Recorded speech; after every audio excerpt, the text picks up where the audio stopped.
All right, shalom, shalom. Before I get started, I want to start off by giving all honor and glory to Yahweh, Bahashem, Yahweh Shai, Bahashem, Harakah Kodash. I want to give double honors to my apostles and elders at Great Millstone. Shalom to the elect, the ones out there who are doing this work diligently, and chiefly keeping the faith, making your calling and your election sure. I'm going to get right into it. Now, this is going to be a reading over this particular book here called The Delectable Negro by Vincent Woodard, right? And I'm not going to read the entire thing. If you want to, you're welcome to do so. You can just look it up on Google yourself. But going through some of these pages here, it makes me have a more profound hatred for this damn devil. Okay, you have Jake say things like the so-called the Esau Edom, the so-called white man, he's a homosexual by nature, and when you really read this book here called The Delectable Negro, you understand why that's being said. You understand that it is his nature, right? It's his nature to envy you Israelite man. It's his nature to want to sodomize you. It's his nature to want to completely destroy you, right? He wants to dominate you. He wants to sodomize you, and he wants to actually eat you. This is crazy, man, right? But before I get into this, I'm gonna actually go into the definition of the word delectable here according to Google. Okay, if my computer stop freezing. Okay, my computer's acting up. I didn't even do this. See, it's not gonna delicious. So these are the two visions, the two arousals that came upon the Edomite men, when it came to Israelite men, when it came to Israelites in general, right? Babies, women, men, it don't matter. It didn't matter. They thought you were extremely beautiful and attractive. Also, they thought you were delicious, and they still think you're delicious. The word delectable, right? These people that surround us, they're evil, man. And we're about to get into some of the things that they have done unto us, right? In this book here called The Delectable Negro. Now, this is fair use, all right? Fair use. So let's get into some of this, man. It's really gonna discuss you. All right, so I'm not gonna start way at the beginning, but I'm gonna get right into. Let me see here. Trying to see where I want to start at. I'll start here. Okay, it says, acknowledging how scholars of U.S. and transatlantic slavery have largely ignored and dismissed accusations of the cannibalizing of Black Americans. Right, I'm going to read it verbatim. This is referring to the Israelites. Right, and you can see how no one's talking about this for real other than what the Israelites, the ones who got this truth. They used to eat us, and it used to be normal, right? They used to eat us and it used to be normal. It says, I take the enslaved person's claims of human consumption seriously, and I attempt throughout this project to draw attention to how blacks experience their consumption as a fundamentally erotic and more specifically homoerotic occurrence, given the taboo nature of homoeroticism in the 19th century. Black people rarely wrote about same-sex experiences or encounters with whites, right? This is, man, watch this. I'm gonna just keep reading. And of course, this happened to us because of, the Lord sent us into captivity for our disobedience, for our sin, right? And I'm gonna get a couple precepts on that, but let's get back into this. It says, in the context of consumption, though this topic was unavoidable, right? And it's still it's still unavoidable. It's a lot of Jake that are being pronounced missing, right? They just disappearing off the face of the earth, right? These people are still doing this to this day, man, right? They're still eating us to this day, right? They're still doing the things that they once did, but now it's more cloaked, right? And then you got wicked Jake out there who are helping them do this, man, right? Let's continue on. It says, for blacks could not identify name and language and concept, negotiate or resist the culture of human consumption they saw pervading plantation life without unearthing the erotic implications of their consumption, and even more, constructing a sexual politics that included homoeroticism. Now, let's get the definition of homoeroticism. Right? Homoeroticism is a term that describes sexual attraction between people of the same sex. Now, this trait was brought to Jake by the Europeans, right? The so-called Europeans. And we're going to get into that too as well, right? These people are naturally like this, especially when it comes to Jake, right? And watch what I bring out. It says, continuing on, it says, it can also refer to the portrayal of such attraction in art, literature, and other media, right? So let's go back to this. That's homo, right? The word there is homoeroticism, right? So let's continue on. So this is a trait that the so-called blacks learned from their slave masters, right? And they couldn't understand what was happening to them in that time. But watch this. It says, amazingly, 19th century black Americans, without conscious forethought, created an entirely new language and some symbolic system to describe not just their consumption, but also the deeper homoerotic nuances of black life under slavery. Right? This is hidden from us. Shalom, shalom to everybody who's watching. This is not hidden from the ones who can see, right? That goes into this critical dark facts. And the reason that prompt really for me to go through this is Elder Malcolm, a video that he did 2 days ago, as well as how I'm noticing, they're constantly trying to get rid of what happened to us. They're constantly trying to get rid of the facts, and they switch it with theory. They're taking this information out of the schools. They're taking it from everywhere because this is a history that they don't want people to know about, right? This is a dark history that they're ashamed of, right? But they're still doing this to this day, man, right? They still look at us as being delicious, a food source, right? They still look at us as being beautiful. So these people, they have a homoerotic attraction towards the Israelites, right?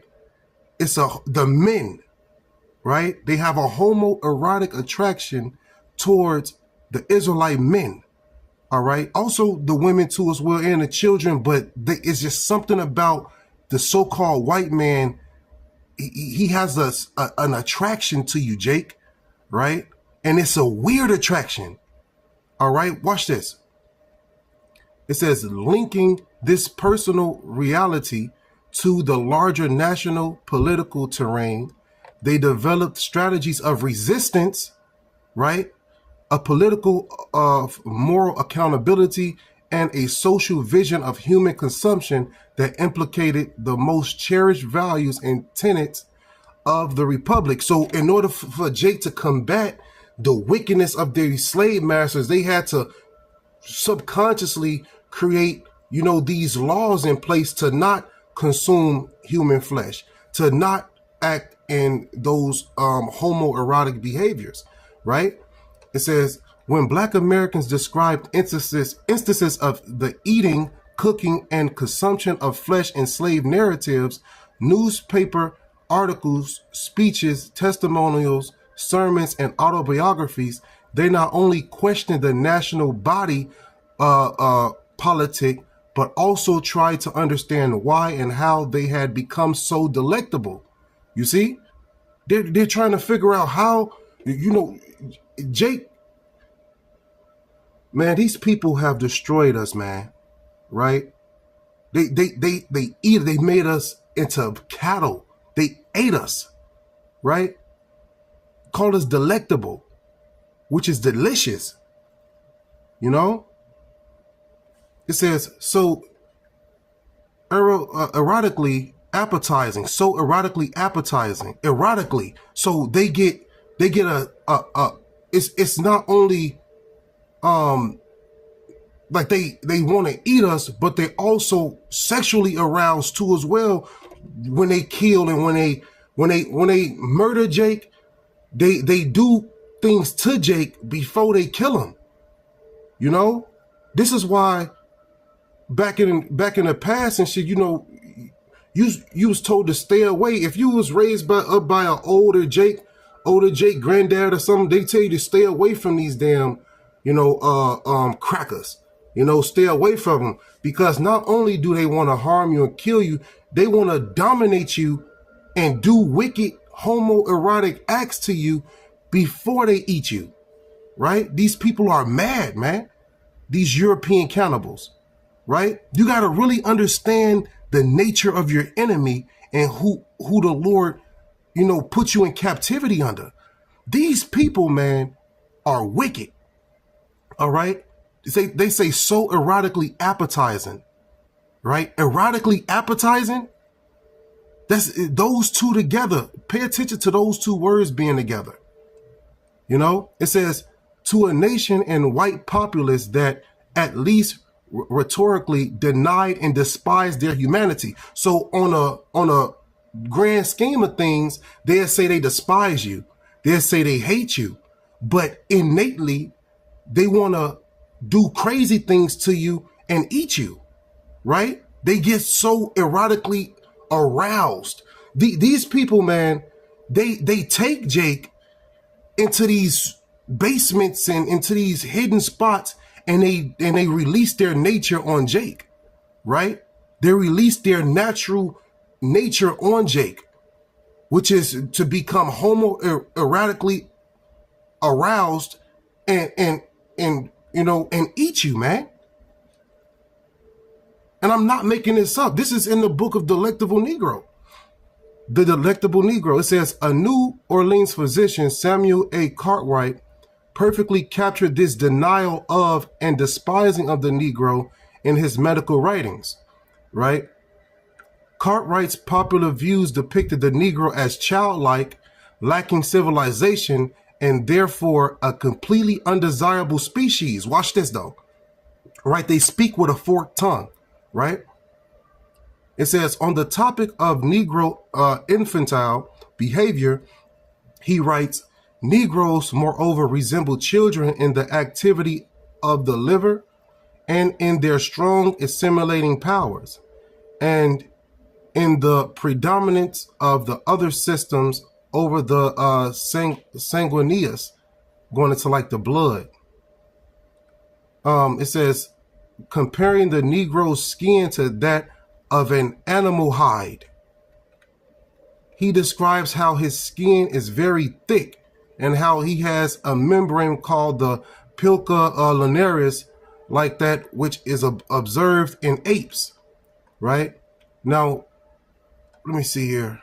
He says he reserves his most sweeping comments for so-called African biological and racial inferiority, which, in his opinion, has rendered the people of Africa unable to take care of themselves. Right? This is what they're telling the masses. This is what they're trying to make themselves believe. Watch this though.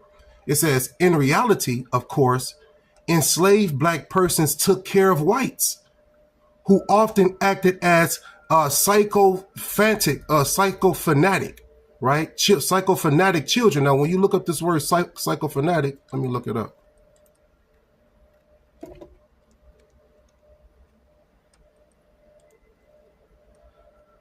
Sycophantic, Salakia. Sycophantic. I pronounced it wrong. It says behaving or done in a obsequious way in order to gain advantage, right? So this is how the so-called Edomite move, right? This is what he do.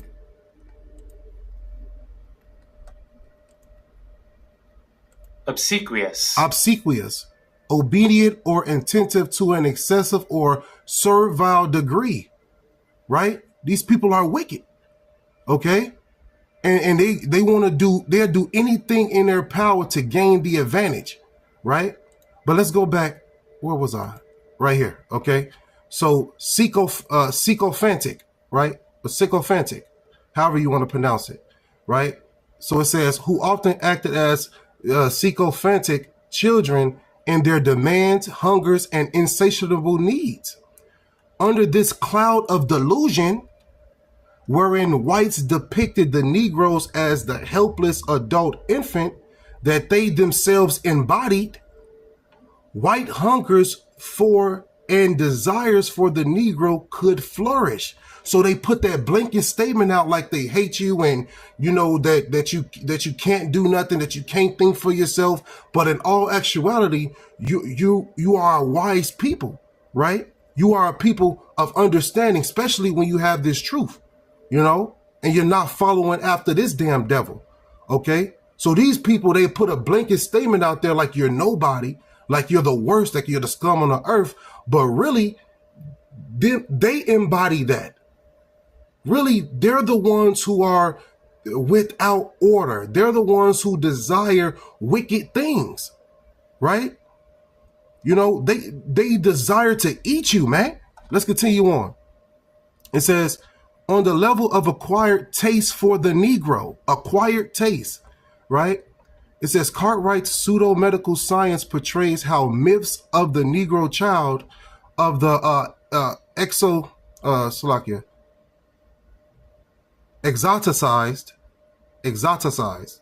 and animal-like Africans stoked white appetites and made the Negro into a delectable, desirous object. So these people desire you, right? These people think you're delicious, because I went into the definition of delectable. It goes into delicious, right? Okay. It says such references to black people as animal-like. Pay attention, animal-like, right? So that gives them a reason to treat you like a cow, treat you like a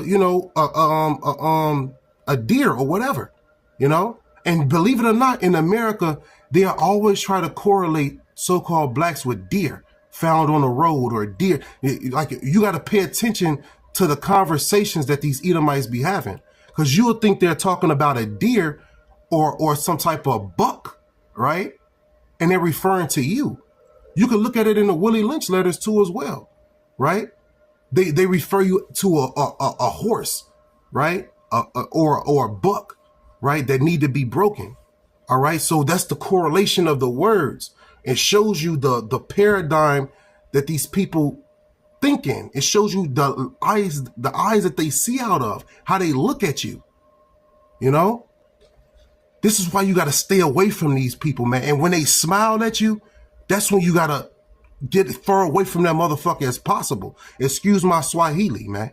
You know, Because Willie Lynch let us tell you about that, how these Edomites, they're keeping the same customs to this day. They're still utilizing the methods of Willie Lynch. They'll smile at you and want you to love them and build a relationship with them, but then what? Despise your people. Every time you look at these Edomites, pay attention in your movement when you at work or when you going past them. Every time you make eye contact with them, they got that smirk. They give you that little smile, right? But this is what I want you to do now. When you look at them and they give you that little smile, look away and then look back at them, right? And you'll see the real true face that's on them. Okay, don't look away immediately once they give you that smile, right? And look down and then look back up at them. That smile is instantly going to drop. You're going to see how they're utilizing the methods to this day to keep you blocked, to keep you entrapped in the darkness, to keep you an animal, right? So it says such references to black people as animal-like, infantile, and disfigured proliferate in pro-slavery rhetoric. They are so common that we do not naturally think of them as indexes of desire, right? Of white people's fixations upon and obsessions with black bodies and sex. It's a movie. What is that? Get Out. He gave you the example in that movie too as well. Get Out, right? What was they doing? What was those Edomite women talking about? Y'all had to see Get Out, so I'm not speaking to the choir. Anybody who's watching, you seen Get Out. What was they talking about in that movie? They was showing you right there, plain and clear, how they wanted to take over Jake, how they wanted to dominate Jake, how they want to use Jake for sexual slaves. Even the dude, the TSA dude, he was telling, people was laughing in the theaters and shit and laughing, but he was literally telling you how they wanted to do, what they wanted to do to Jake. You know? Let's continue on. It says, even more, we are not in the habit of reading homoeroticism into comments made by persons such as Cartwright. Let's see. Within the culture of consumption, there existed numerous examples of homoerotic affection between black and white men, sexualized violence, and incest bonds, among other phenomena, right? Okay? It says, yet such affections were often veiled or hidden within rhetorics of objectification and abjection. For white men, sex with and sexual attraction to black men was a natural byproduct of their physical, emotional, and spiritual hunger for the same. I'm going to read that again. For white men, these are talking about Edomites, Esau, Edom, right? The so-called white man, right? The dude at your job, the dude down the street that you pass. You got to pay attention. You surrounded by enemies, man, right? And they have this natural byproduct within themselves to want to dominate you, sodomize you, and eat you. It says, for white men, sex with and sexual attraction to black men was a natural byproduct of their physical, emotional, and spiritual hunger for the same. For black men, on the other hand, homoeroticism was a means of resisting, accommodating, and transforming the discourse of black consumption. So Jake went through these things, man, against this damn devil because the Lord put us in captivity. Here go a precept to back it up. Now, this is in the NLT, right? This is Deuteronomy chapter 28 and verse 47. It says, if you do not serve the Lord your power with joy and enthusiasm for the abundant benefits you have received, verse 48, you will serve your enemies, whom the Lord will send against you. You will be left hungry, thirsty, naked, and lacking in everything. The Lord will put a yoke on your neck oppressing you harshly until he has destroyed thee. Right? Watch this, verse 49. The Lord will bring a distant nation against you from the end of the earth, and it will swoop down on you like a vulture. Right? Like a vulture. And what do vultures do? Right? Vultures eat bodies. Okay? All right? They eat bodies, man. You know, they eat you. Okay? It says, for example, continuing on, for example, in the process of speaking about their sexual consumption, black men crossed gender boundaries, adopted the genders and identities of black and white women, and imagined themselves giving birth to new archetypes of the nation. You see, Jake got destroyed, man. The Lord destroyed us, man, under these damn enemies, you know? And this is the topic. Jake it makes Jake uncomfortable, but this is the dark facts. This is what happened to us, you know? This is what happened to us as men.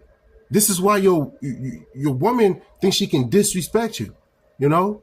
Because these people have done these things to us, man, and they have to pay, you know? We can't forget about these facts, man. We can't forget about these things happening to us, right? It says, continuing on, it says, within black, this is why you got people, so-called blacks at Morehouse College. Majority of them dudes up in that college is homosexuals, man, right? Majority of Jake that go to college and all that shit, they got that feminine homosexual spirit on them, man, you know? And you know I'm not making this up. It says, within black nationalist movements, dating from slavery to 1960s, black men linked effeminacy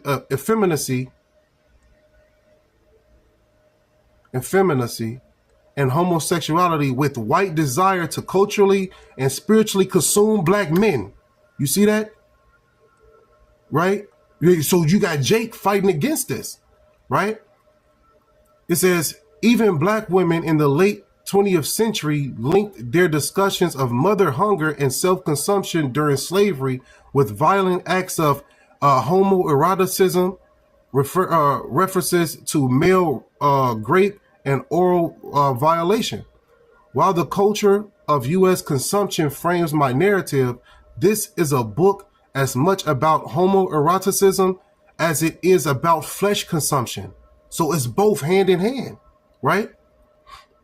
It says, through multiple desires, so-called African-American men and women successfully resisted their consumption and constructed a racial politics based in the hunger and desire to recover self and collective. All right, so Jake stood against that. Now watch this. It says, transatlantic origins of black consumption. It says, the origins of this U.S. culture of consumption trace back to the first contact between European colonizers and coastal Africans. And we're not Africans, we were Israelites, right? Those Hamites brought Israelites into captivity, you know, sold Israelites into captivity. We didn't sell each other, you know. Israelites were brought into captivity by the Grecians, right? By the Hamites, by all these nations, man. It says, by the early 20th century, even Europeans admitted to and documented a connection between European global expansion and a sexual libido, goes into libido, appetite for African flesh. You see this, right? So the European global expansion and a sexual libidinal appetite for African flesh. They're going to both of them the same. It's a sexual appetite for you, as well as they want to eat you too as well, the flesh consumption, right? And it's going to be an example in this book too as well. You know, I don't want this to be too long, but you know, if the spirit on me to keep going, that's what I'm going to do, man. Hopefully this is edifying. You know, hopefully this wakes you up to the point where you don't ever supposed to trust your enemy. Matter of fact, that's what I'm about to get right. I'm going to pull that up. Pull that up real quick. What is that? What is that? Sirach 12 and 10, I think. Shalom, shalom to everybody who's watching. This is the book of Sirach, chapter 12 and verse 10. It says, never trust thine enemy, for like as iron rusteth, so is his wickedness. So don't trust his smiles, right? Don't trust none of that. Verse 11, though he humble himself and go crouching, yet take good heed and beware of him, and thou shalt be unto him as if thou hast wiped the looking glass, and thou shalt know that his rust have not been altogether wiped away. Whew. This person is gonna be wicked regardless. No matter how many times you try to shine that iron, the rust is gonna come back. So that means, same with Esau, no matter how many times you try to love him, he's gonna be wicked, right? He's gonna want to devour you. Okay, this is verse 12, Sirach chapter 12 verse 12. It says, set him not by thee, lest when he have overthrown thee, he stand up in thy place. Neither let him sit at thy right hand, lest he seek to take thy seat, and thou at the last remember my words and be pricked therewith. You see, remember these words, man. These people are ridiculous. I'm telling you, let's get into some more history real quick. All right, it says the origins of this U.S. culture of consumption trace back to the first contact between European colonizers and coastal Africans. By the early 20th century, even Europeans admitted to and documented a connection between European global expansion and a sexual libidinal appetite for African flesh, or Israelite flesh, that should say. A cartoon published in the French journal Le Rari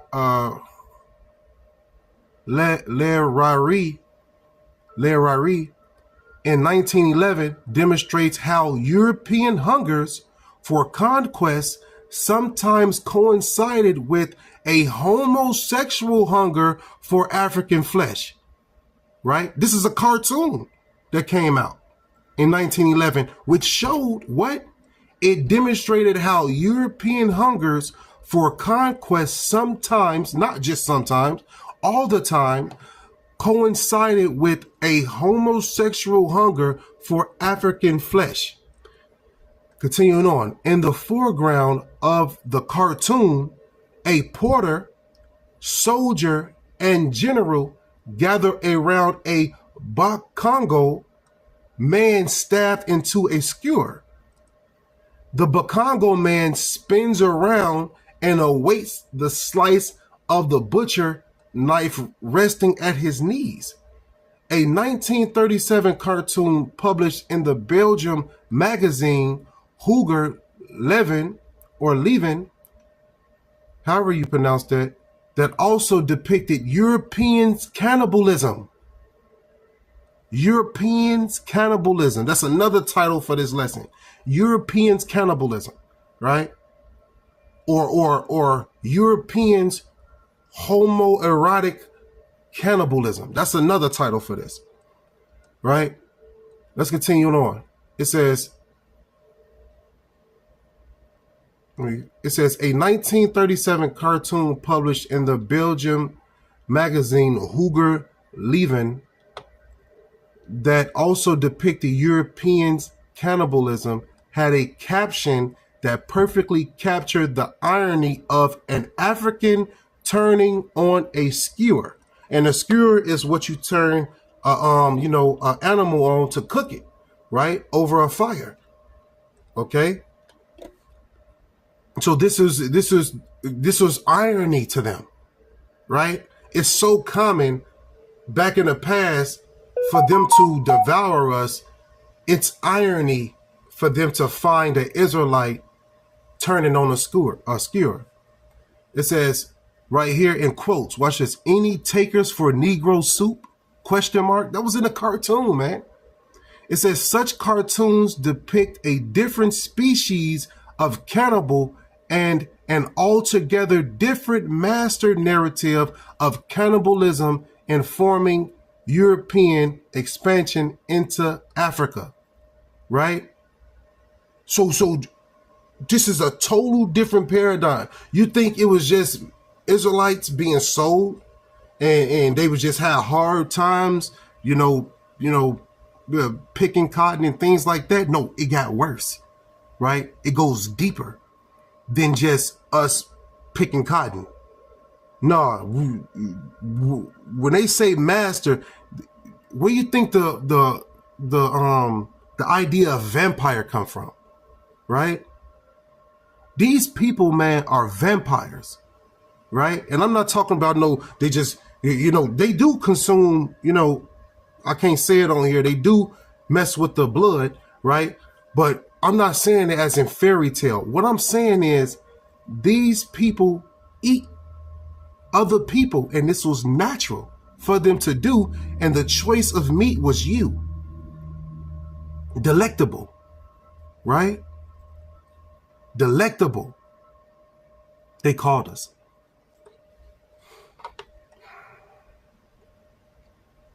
The word Congo is tattooed. Let's continue this. It says the word Congo is tattooed on the African man's loincloth, establishing a connection between the carving up of Africa by numerous European nations and the carving up of the African male body.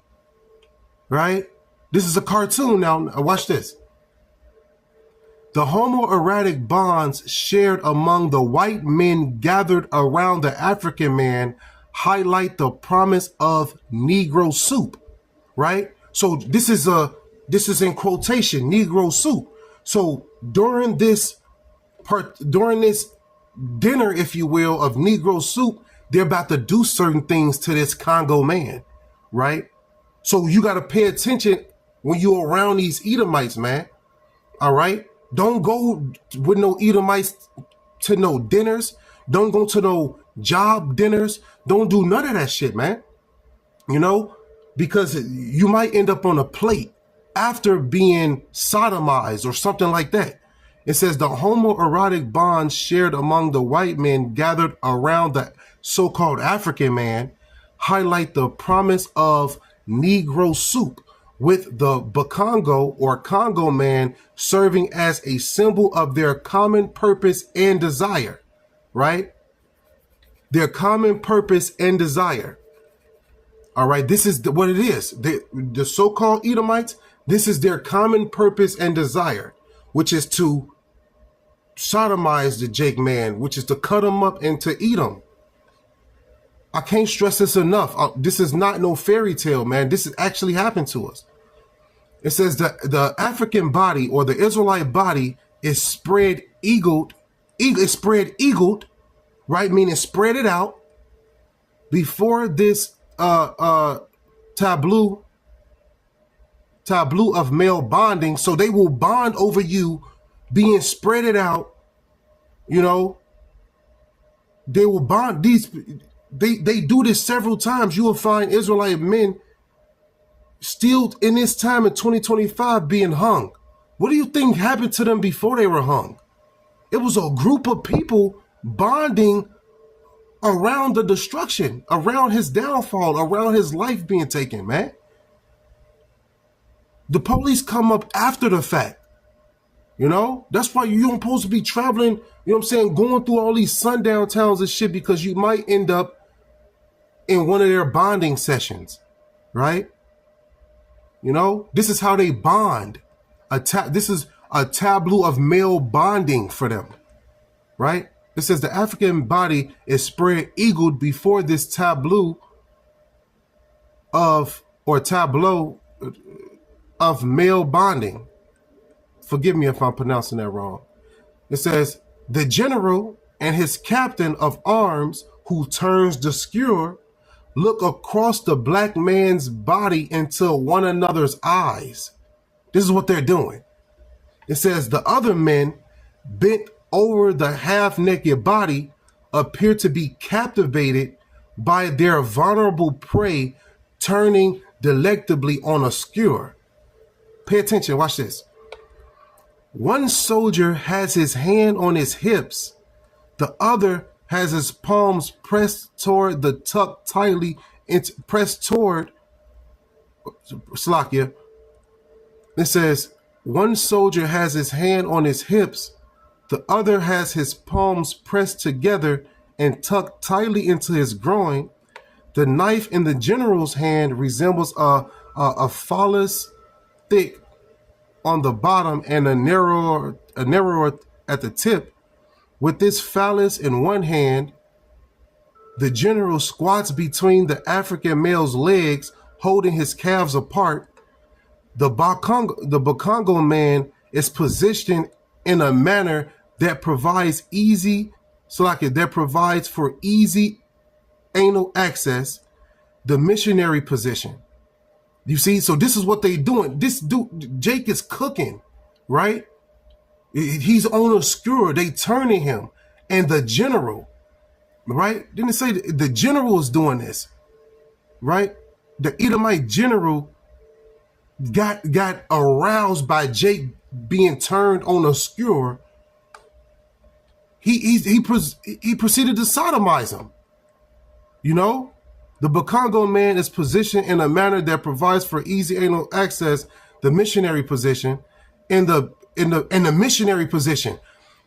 Think about that. Missionary. That's correlated to that Christianity shit. These were so-called Christians who did this under the banner of Jesus Christ.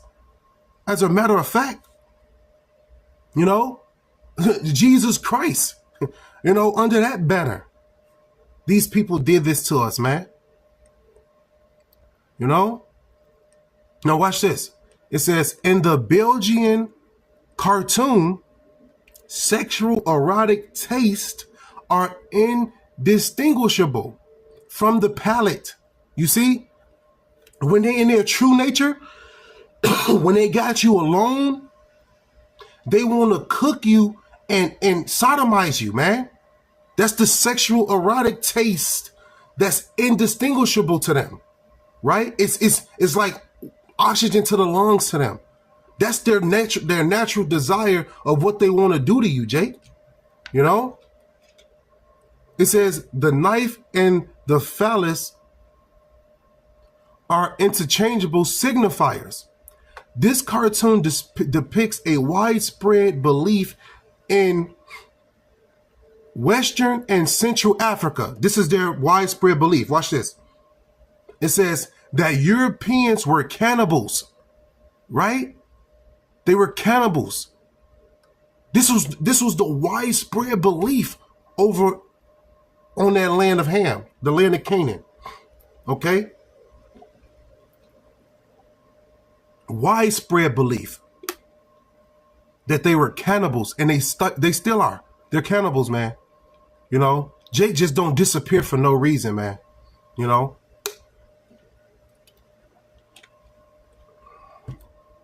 It says, groups such as the Igbo, Bakongo, Fanti, and Guinea, all throughout of European interlopers as all thought of European interlopers as cannibals.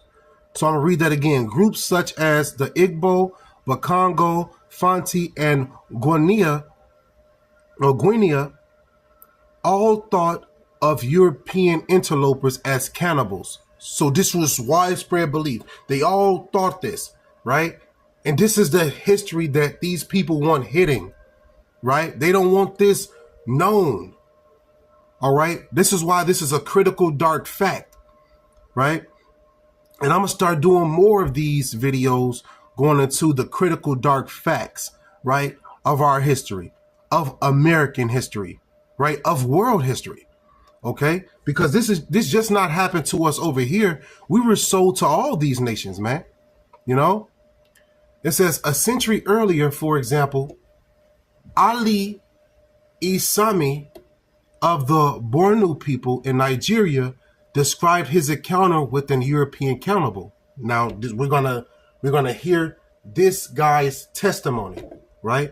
It says, in a manner laden with terror and homoeroticism, Isami is transported as a slave throughout many Western African regions. Slave traders finally bring him and a group of kinsmen to the home of a white minister in Bathurst in 1818. The minister comes out of his home and surveys all the slaves. He takes a marked interest in Esau, who recalls that the man took hold of my hand and drew me into his house. According to Esau and the other Israelites, or so-called Africans assembled, the white man strongly desires him, takes a delectable interest in this Bornu man. The terrors and observations of the other enslaved Israelites persons erupt into widespread rumor. The white man has taken Ali and put him into his house in order to slaughter him inside the house. You see? It says Ali imagines his seducer wielding a phallic object, a long knife. If this white man takes a knife, he thinks to himself, and I see it in his hand, I will hold it. You see, so he's saying, I'm going to fight. It says the threat of sexual domination and dismemberment. Look at this, man. The threat of sexual domination and dismemberment hovers at the edges of Esau's imagination. This is what hovers. This is what he was thinking about. This so-called white dude is coming in here. I mean, he's bringing me into this house to sexually dominate me and dismember me. You know? Man, this is crazy, man. This is common knowledge back then, right? That they try to hide now. But the prophets know who these damn devils are, man. When we say they're the devils, man, we show you that they're the devils. You know?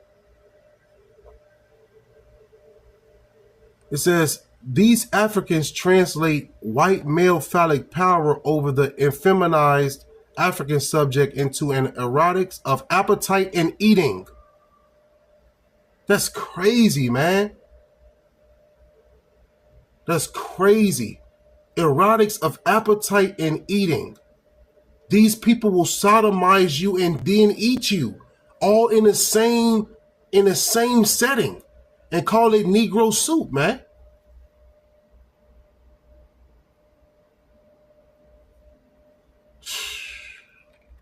You can't make this up. And that was a cartoon published, you know, that I read earlier.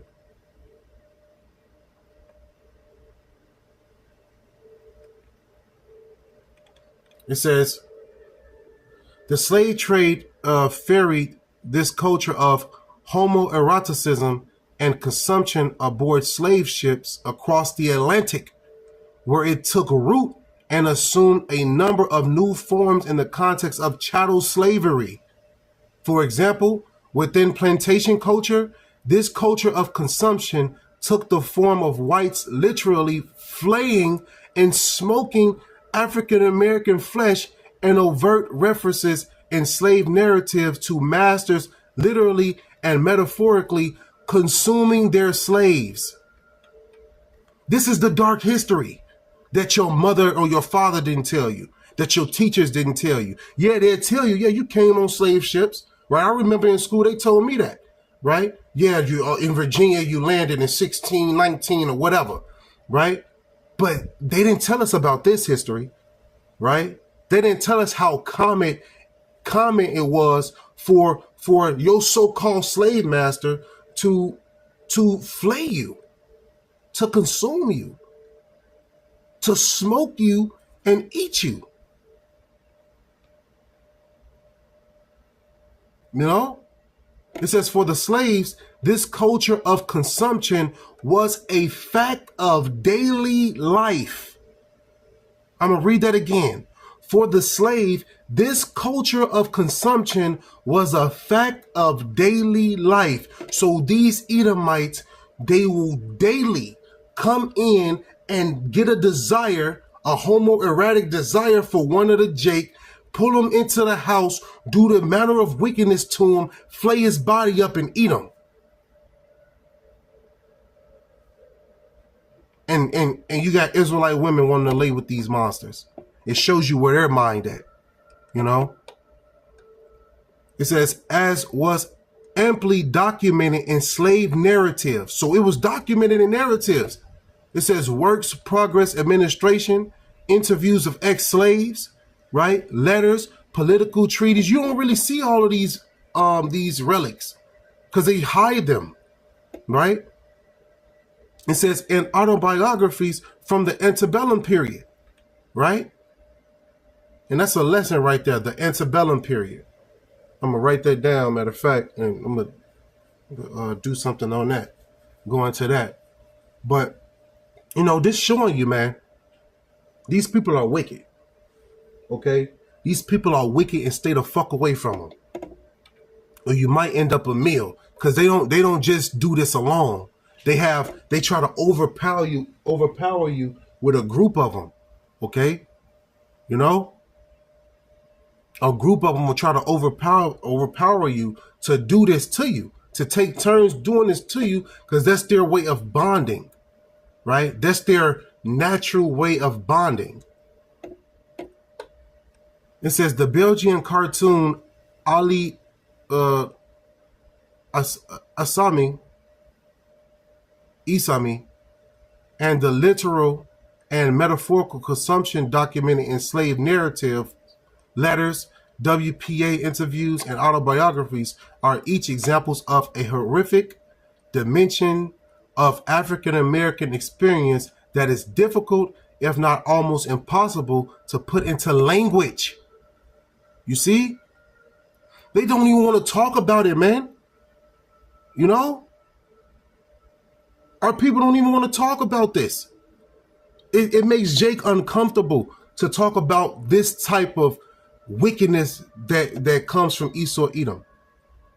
You can't put in words the wickedness that comes from Esau Edom. The fact that you want to sodomize and then eat a body of an Israelite man is ridiculous. That's your innate. That's your innate desire. You wicked ass devil. That's why you gotta go. You know? You don't just want to see us at a low state. You want to sodomize us and eat us. And you still doing that, man. I remember seeing a picture not that long ago, not even 3 years ago, of an Israelite being served on a platter with vegetables and all of that shit. It was like a secret dinner. They all had on black ties and suits on and stuff, but it was an Israelite man. Looked like a turkey, but you seen it was a body. It was an Israelite. That wasn't even 3-4 years ago, man, when I seen that. They still doing this, man. You know? They want you to forget about something they still doing. It says Toni Morrison referred to this region of African American experience as the unspeakable. They don't want to talk about this. They're ashamed of their nature, but they can't help but do it. You know? They're like an alcoholic. They need that drink. They like a crackhead. They need that crack. They can't help but do these things because that's their natural desire. I read to you earlier, man. You know? People don't speak about this. It makes them uncomfortable. All right? It makes me uncomfortable speaking about this. But guess what? I got to tell the truth, man. I got to shine light on this abominable creature. You know? We can't let this damn devil get into the darkness never again. He cannot hide himself ever again. The light got to constantly be shining on a wicked person like this. You know? It says, in her writing about 19th century literature and slave culture, she makes subtle references to a white culture of consumption. Don't go to these Don't go to these games. Don't go to all of this shit where these people be at, man. You know, these people are wicked. Okay? They are wicked. And you got Jake who are their foot soldiers, and they have put you in that situation, man, just for the bag.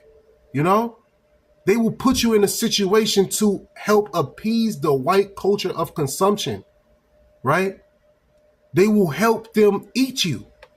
It says, in an example from Playing in the Dark, Whiteness and the Literary Imagination, Morris describes whites, and in particular a white slave mistress, as gathering identity unto herself from the wholly available and serviceable lives of Africanist others. It says Morrison describes a social and emotional form of cannibalism or parasitism taking place in the context of plantation culture. This subject of cannibalism so disturbed the white, educated female audience of Harriet Jacobs' slave narrative that she moved all references to flesh cooking, flesh carving, and eating in her slave narrative to one chapter that readers could conveniently skip. So this makes people uncomfortable knowing the history or knowing their history. You know, they don't want to read about how they flayed us up, how they smoked us, how they still do it to this day. You know, it's just hidden, you know. It says many morally conscious whites registered the disturbing implications of cannibalism and sought to address its national implications, right? This was nationally implicated. The slave master could do anything to his property. They treated us animal-like, treated us like cattle, right? And guess what? They made it with their sheep. These Edomites, at one point in time, they said that women wasn't allowed. Women were bad luck on the slave ships. So you know what they brought? They brought men and they brought sheep. You understand?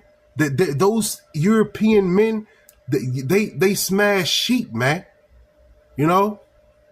Okay? Because they felt it was bad luck to bring women on the ships in long distances. So of course they was committing homosexual acts and bestiality. So what makes you think, if they look at you as cattle, if they look at you as animal-like, what make you think they won't do these things to you? What make you think that they won't sodomize you and eat you? You know? This was nationally implicated. It says, for example, in Herman Melville's Moby Dick, or The Whale, which the author based upon incidents of consumption of black males at sea,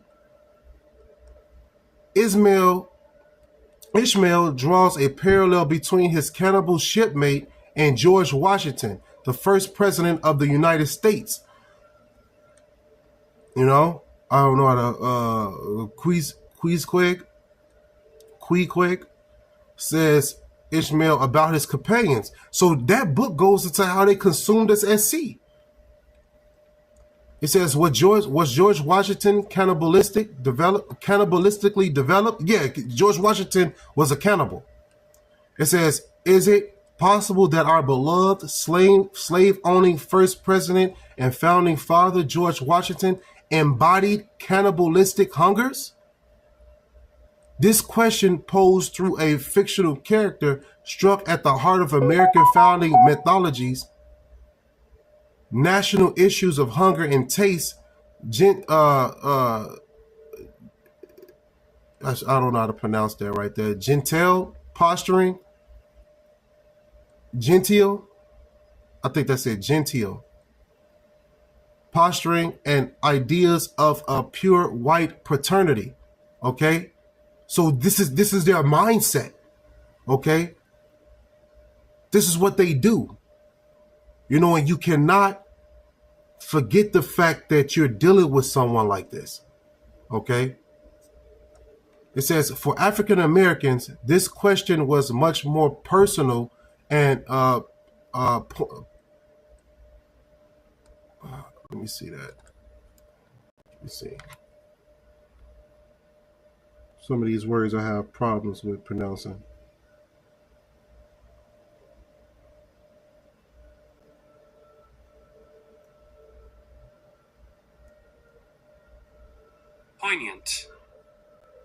Poignant. Poignant. Poignant. Poignant. Poignant. Poignant.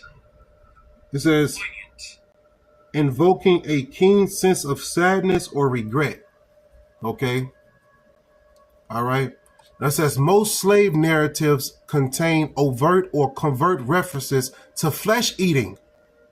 Right. It says in his narrative of the life of Frederick Douglass, an American slave. I keep hearing noises, man. It says, this got me nervous, man. This got me on, you know what I'm saying? I trust in Yahweh Shem Yahushua. But a topic like this, man, it gets you moving. It gets your blood boiling, you know?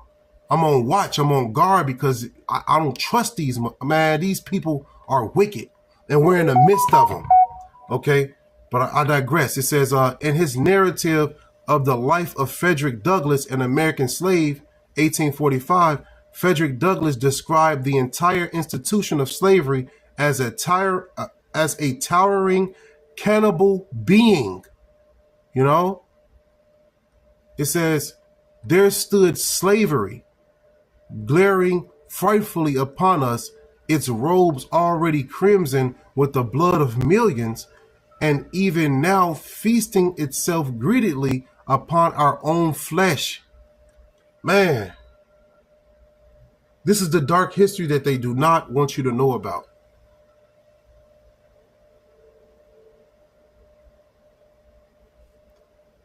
It says most of what Douglass knew and felt, though, about this institutionalized cannibalism remains unspeakable and undocumented, right? I quote, it says, he says, I wish I could commit to paper the feelings with which I beheld it. Whew. In part, the subject of cannibalism has been unspeakable for Black men because of the homoerotic implications of such experiences. You see? Man, it was both, man. Man, they messed us up, man. And this is why you see things happening in Yasharella. You got Jake doing the unspeakable, man, because of what was done to us in the past, man. You know?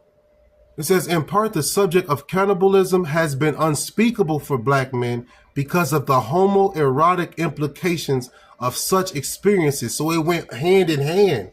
They will sodomize you and then eat you. That's scary, man. Imagine that. You getting caught by a wicked ass being like that. That'll not only want you to just serve him, but while you serving him, he might trigger into that natural instinct to want to sodomize you and kill you and eat you.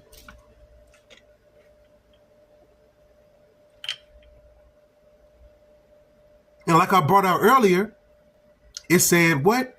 It said this was the common daily life in slavery on the plantation. This was common.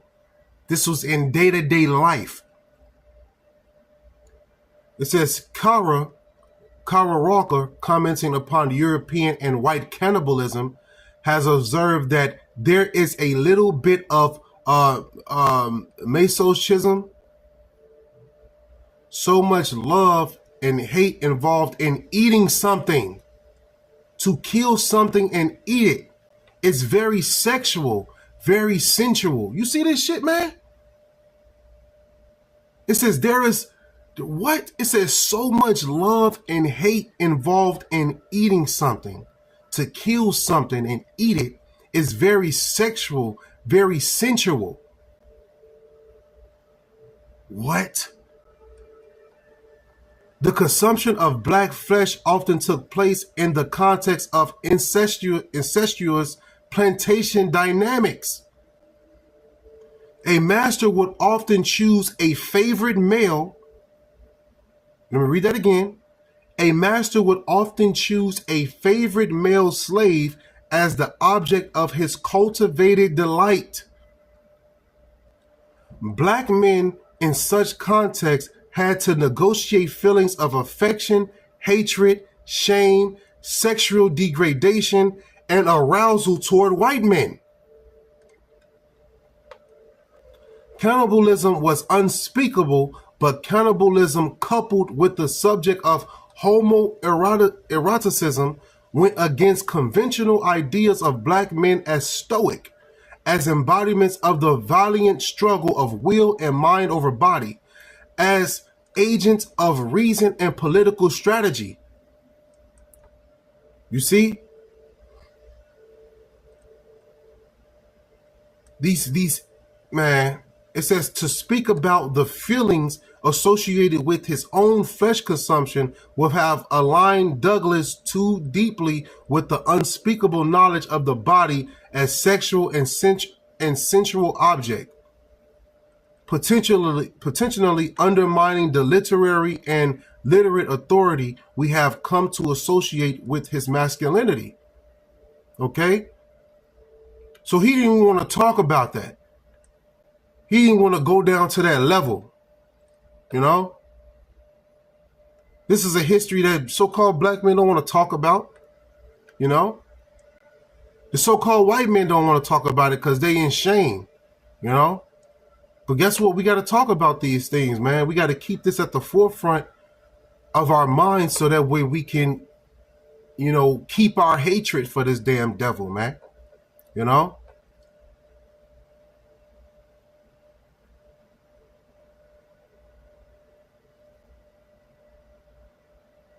Man. It says, I'm going to skip around a little bit. It says,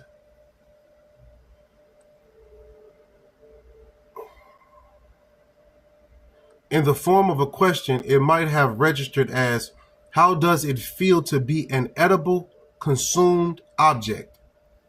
Yeah, Jake.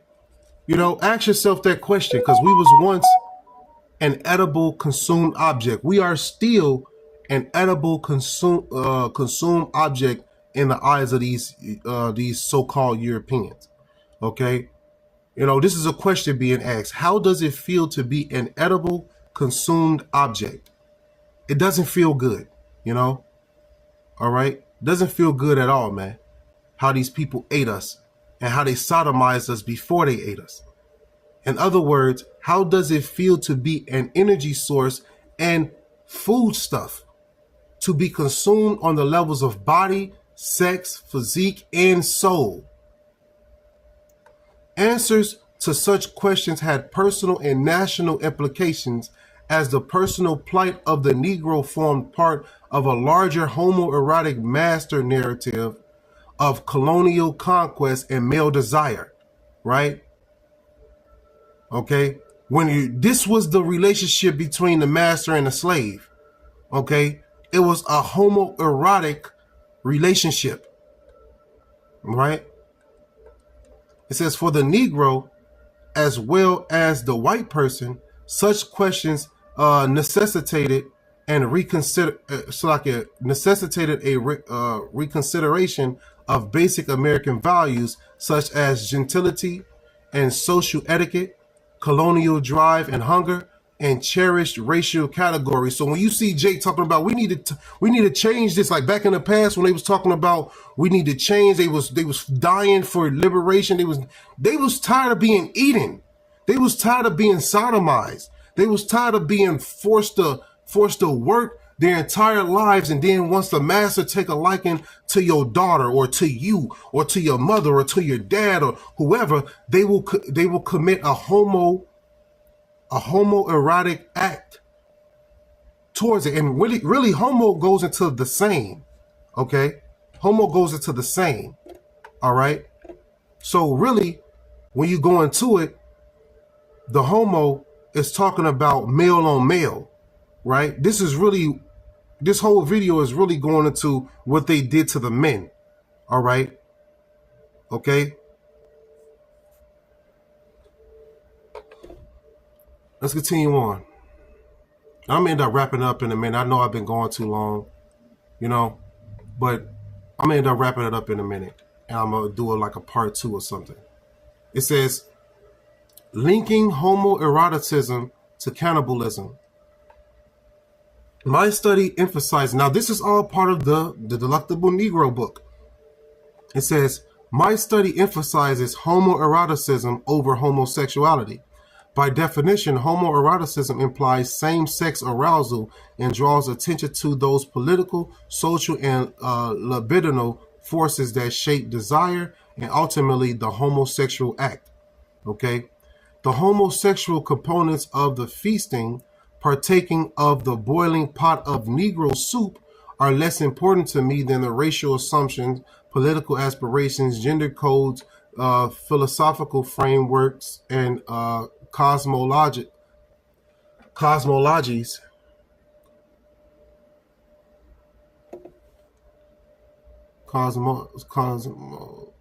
I can't pronounce that right now. I think I'm sleepy, man.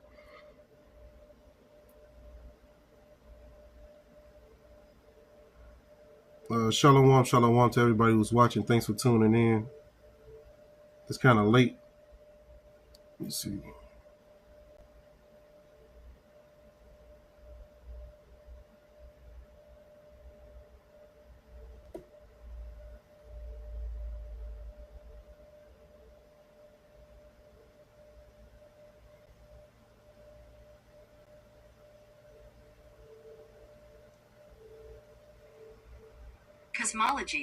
Cosmologies. Okay.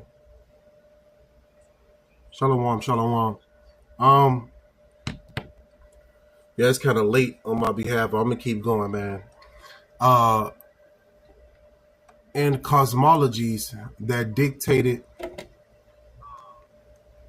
the feelings of arousal on the part of the European and white Americans towards black males and hunger for black male flesh. So you see that, right? Right? I brought it out several times. Okay? This is what they want to do. All right? This is what they want to do, man. Okay? All right?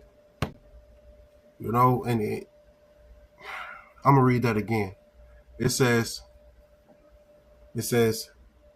the feelings of arousal on the part of European and white Americans toward black males and hunger for black male flesh. They have a hunger for your flesh. They have a hunger for your flesh, man. And not only that, they get a sexual arousal from putting you to death and cooking you to the point where they'll sodomize you. They gotta pay. They gotta pay, man. They gotta pay. This is Ezekiel. What do you think this precept right here should give you more lighting on what the Lord meant, right? This is Ezekiel chapter 35 and verse 5. It says, your eternal hatred for the people of Israel led you to butcher them. But you can't make this up, man. You can't make this up. This is in the NLT, man. They butchered us, man. Ate us. Sodomized us.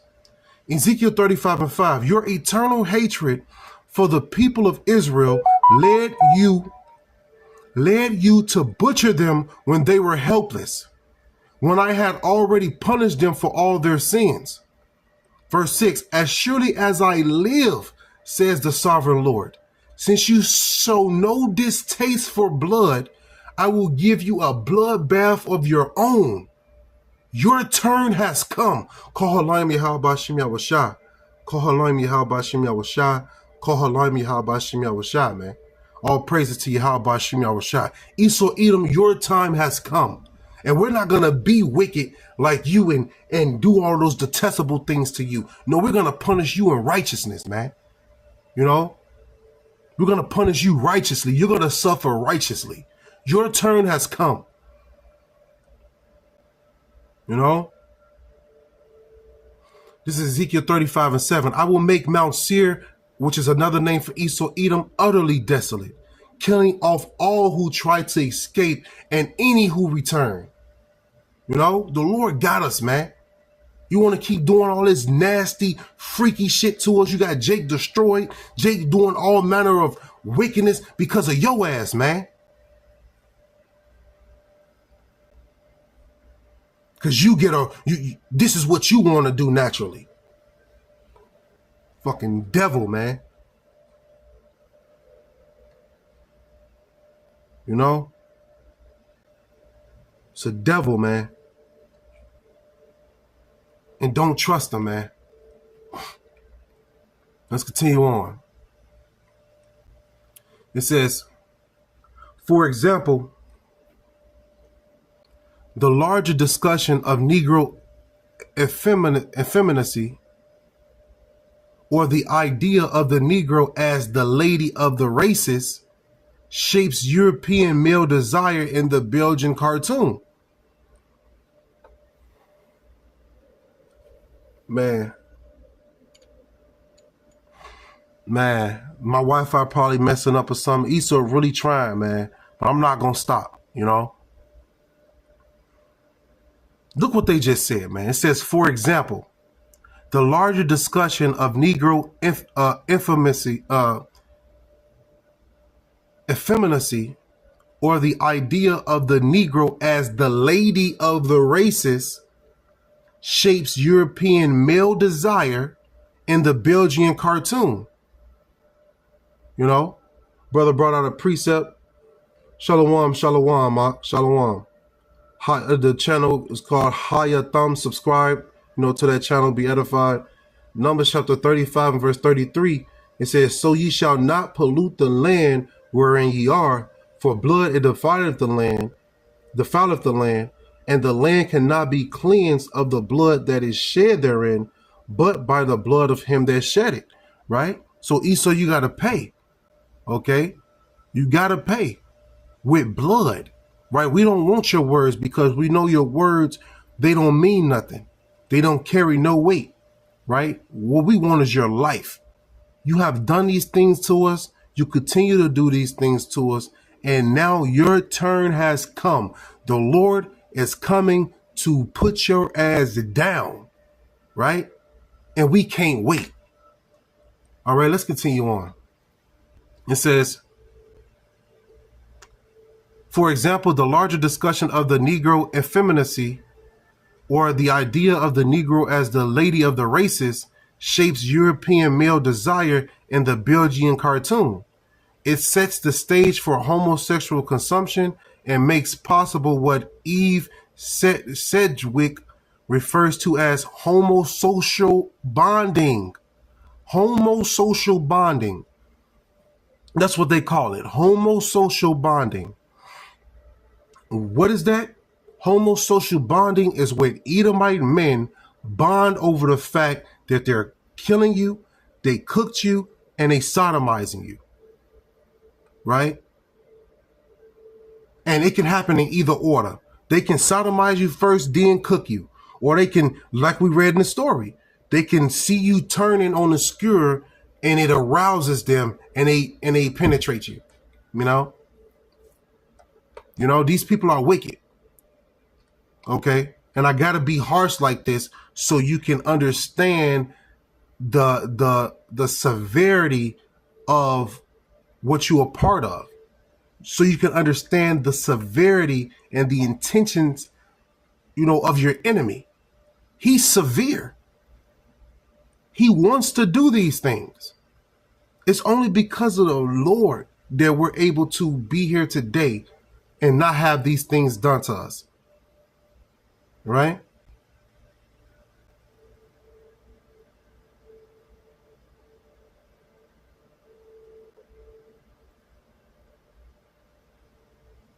It says, the final outcome of the Negro soup scene is a type of homosexual consumption. However, long before we get to the homosexual act, the machinery of the homoeroticism clicks into play, shaping and dictating the meaning and significance of the homosexual act. Right? It says David Halperin has cautioned against easy conflations of modern conceptions of sexual subjectivity with those that figured in the emotional lives of pre-modern subjects. His concerns reflect a general understanding within queer theory of homosexuality as a constructed historical phenomenon. Medical and psychological discourses at the turn of the 20th century normalized and pathologized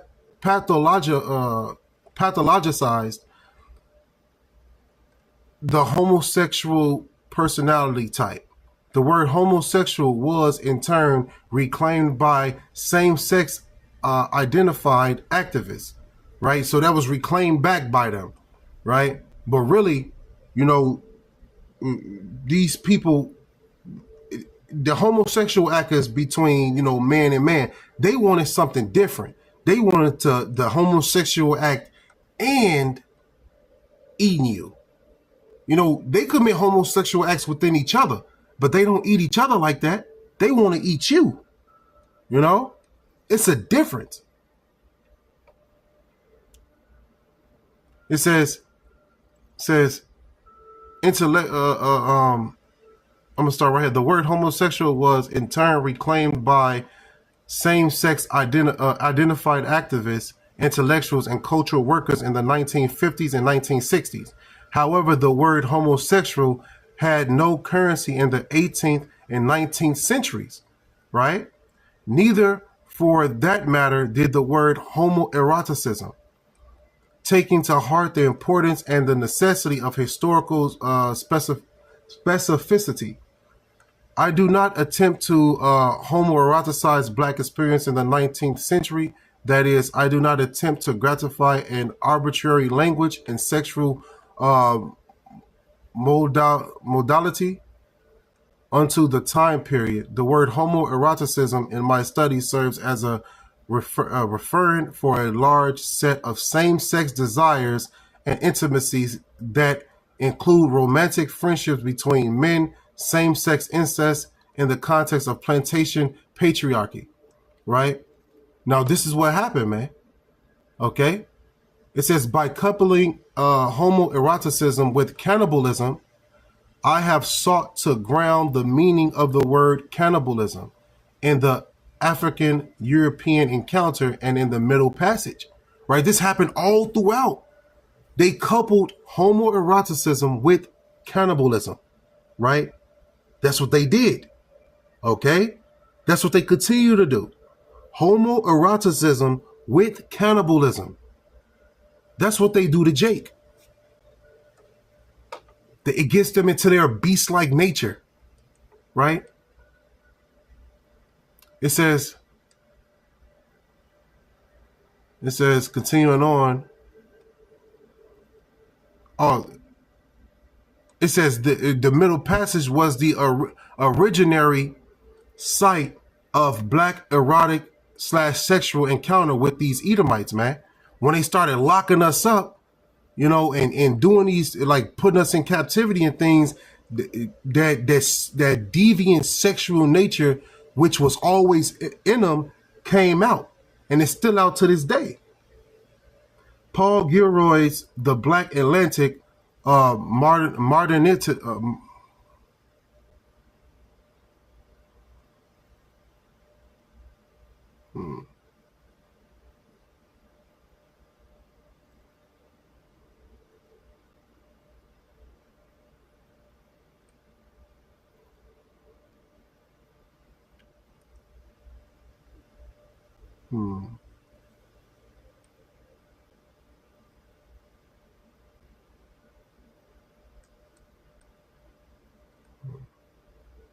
Trying to see if I can skip over some of this so I can.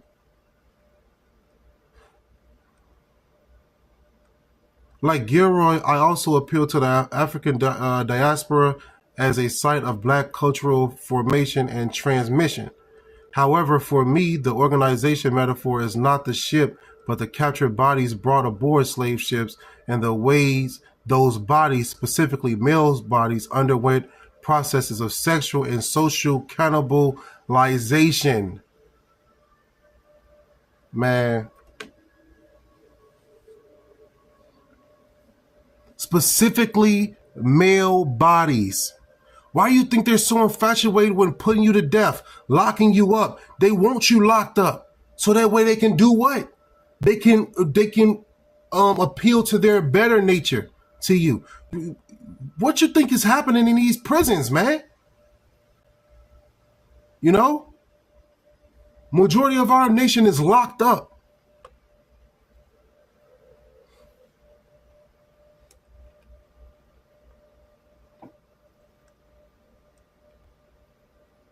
And they didn't just do this to the so-called blacks. They did it to the so-called Native Americans as well.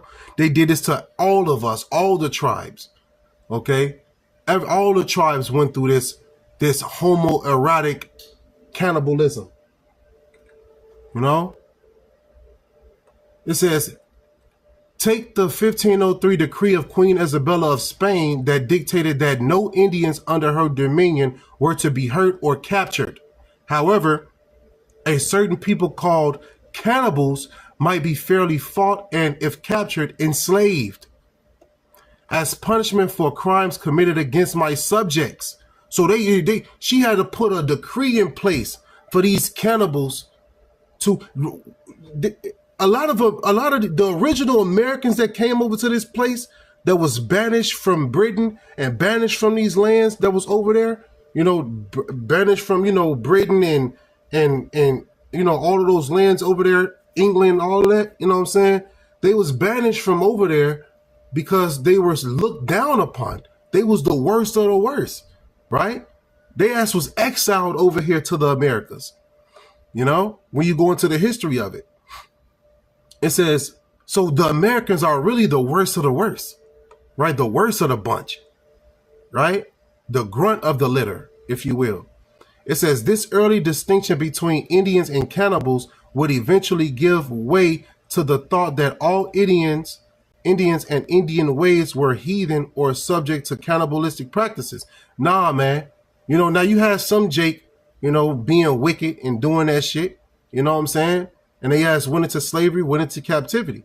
Okay? But the point is, they learned this from the wicked. Okay? They learned these actions from the wicked. All right, it says similarly,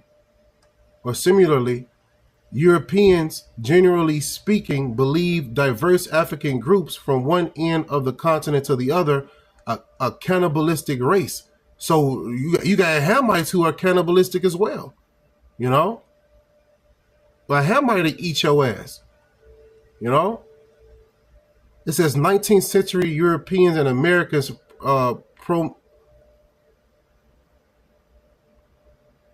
promulgated the idea of the heathen African, which also implied cannibalism, right?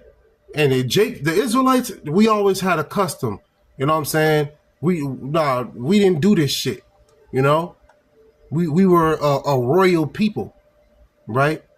Always with this wisdom, knowledge, and understanding. It says, speaking of the Christian reformation of the African cannibal, Reverend Henry Ward Beecher defined heathenism in 1850 as derived from idolatry, from fornication and incest, from infanticide and cannibalism. It says, today a growing body of cannibalism scholarship has developed that spans the disciplines of literature, anthropology, history, philosophy, political economy, cultural studies, and post-colonial studies. In fact, cannibalism is said by many scholars to be one of the most important topics in cultural criticism, right? It means to be one of the most important topics in cultural criticism, you see? So this is not far-fetched that these people eat you, right? This is studied, but it's spoken, but not to the masses. It's hidden, and only the elect, and those who have the eyesight of the sea really can go into this history and show you that, hey, this is a critical dark fact that we were eaten, that we were, sodomized either before or after, being killed, before we were eaten, Don't forget about these things. They ain't gonna teach you this in that Edomite school, in that school that leads you to prison or a job. You know, they ain't gonna teach you that. You know. Now Jake was on some wicked shit too, but you know, it's not innate with Jake. You know, Jake was following the heathen, the wicked. All right, but the European cannibal, that's his innate. I brought out to you earlier. If you just now coming to this video, look when I'm finished with it. Go back and look throughout the video. You will be able to see how this book that I'm going into, which is called The Delectable Negro by Vincent Woodard, it brought out the fact that these so-called Europeans are naturally homosexuals and they're naturally homoerotic towards the so-called black man. And not only are they homoerotic towards you so-called black men, you Israelite men, they also are cannibals towards you, right? So they not only want to sodomize you, they want to eat you, all right? And preferably they want to do it at the same time. They want to do it all in one setting, okay? They want to do it in one setting.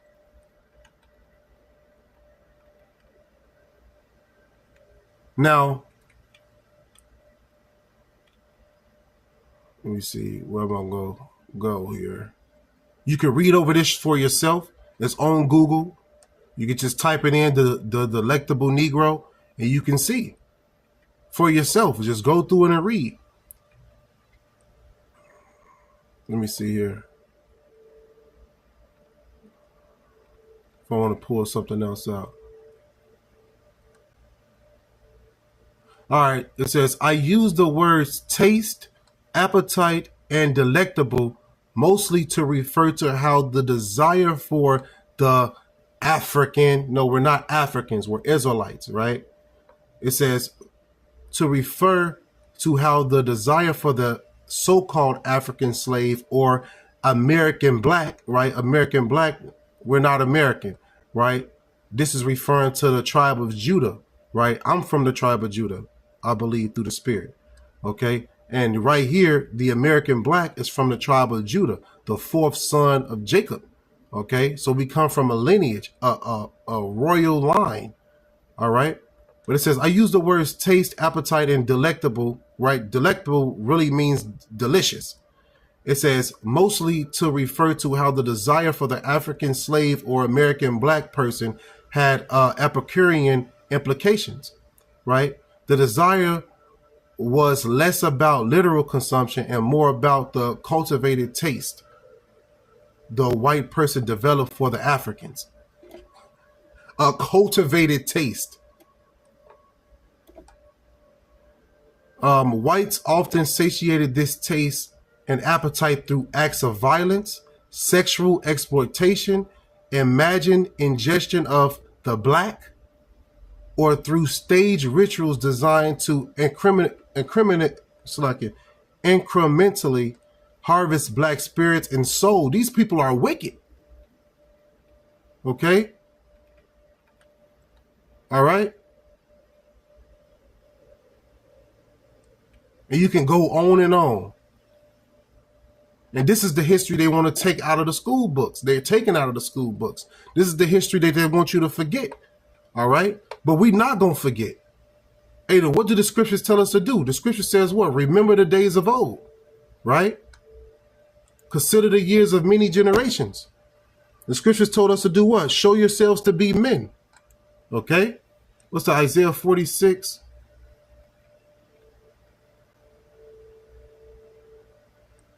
And I'm going to get it in what I'm going to do is get it in the KJV because the scripture says, show yourself to be a man. All right. And being a man is remembering who you are, remembering who your enemies are, turning back to the Lord. This is Isaiah 46:8. Remember this and show yourselves men.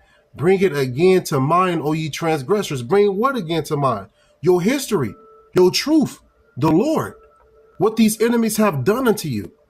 You know? All right. You cannot forget what they have done. And it's more and more history, man. You can just keep going on. I think I'm gonna have to do like a part 2, you know what I'm saying, to this. But I believe the point is made, though, man. This is what they do. This is what the so-called white man do, you know?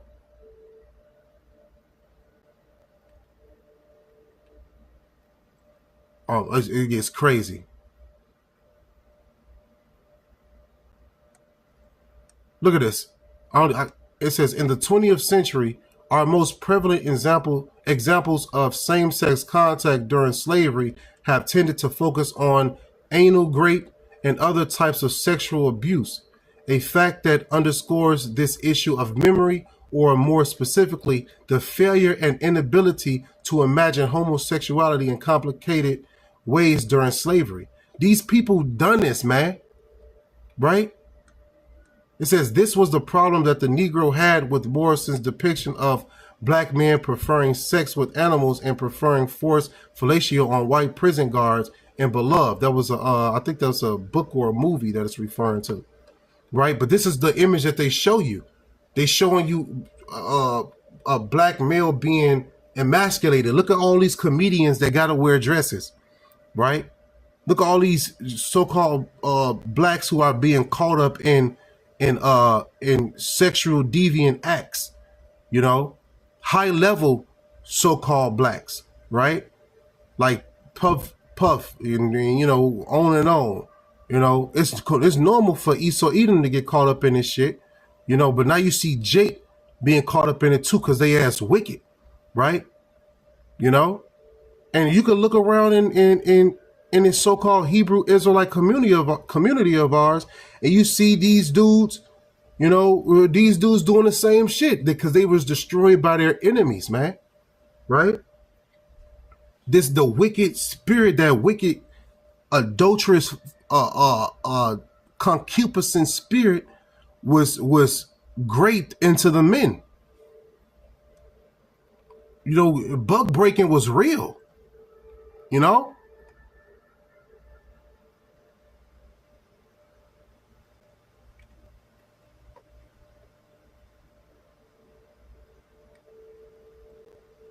It says, why historians have presented the African American past as if the only sexual concerns that black men had during slavery were castration and whether they could protect and, for some control, black women's bodies.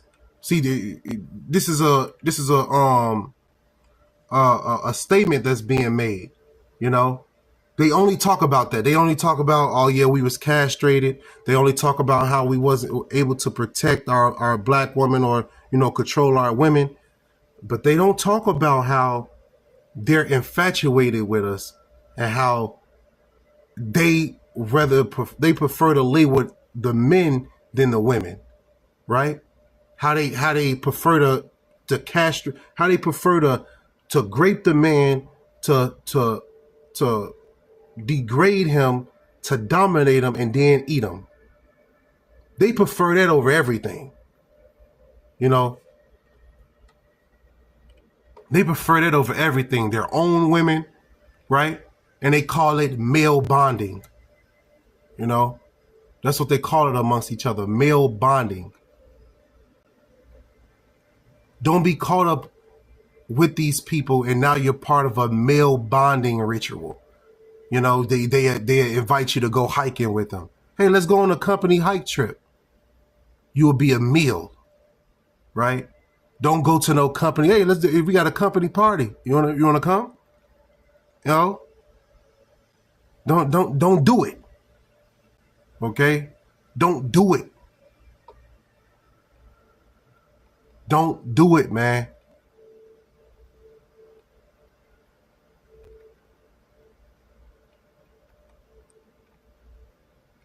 So I believe the point was made, man.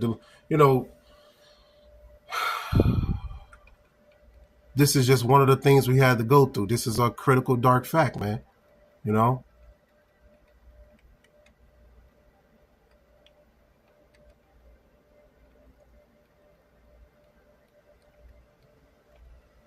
Cannibalism in the transatlantic context.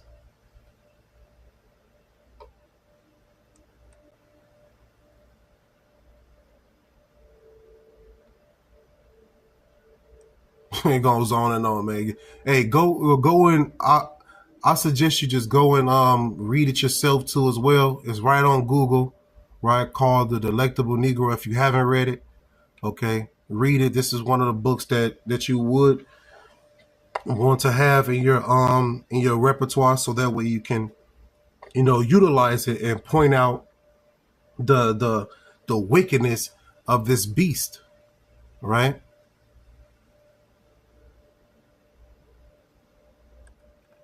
And this all happened, I mind you, this happened under the Christian banner.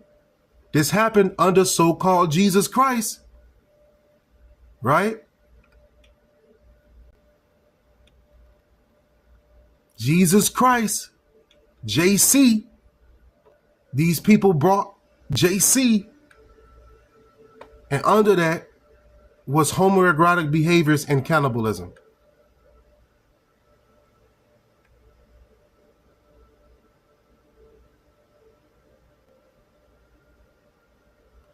It says, let me see where I want to start at with this.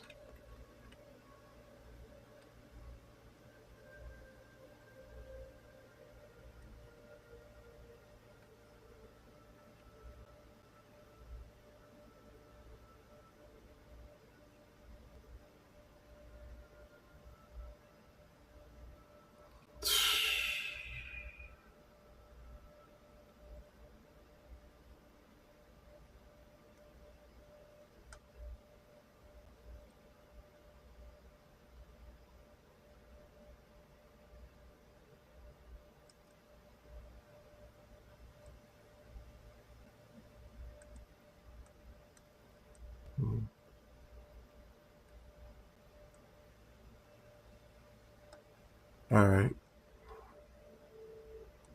All right. Here comes something.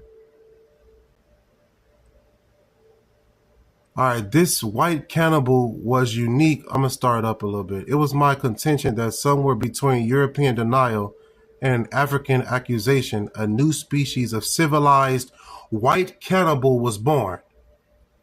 European cannibals, or white cannibal. This white cannibal was unique to the Middle Passage and transatlantic slavery. Why? Because they was feeding on Jake, right? They were feeding on Jake, the white cannibal. It says, in addition to literal acts of eating, carving, and cooking flesh, European and American whites developed a culture of cannibalism wherein daily acts of violence, religious conversion, slave seasoning and breaking, and sexual brutality all fed into the master's appetite for African flesh and souls. I'm going to read that again. This white cannibal was unique to the Middle Passage and transatlantic slavery. In addition to literal acts of eating, carving, and cooking flesh, European and American whites developed a culture of cannibalism wherein daily acts of violence, religious conversion, slave seasoning and breaking, and sexual brutality all fed into the master's appetite for Israelite flesh and souls.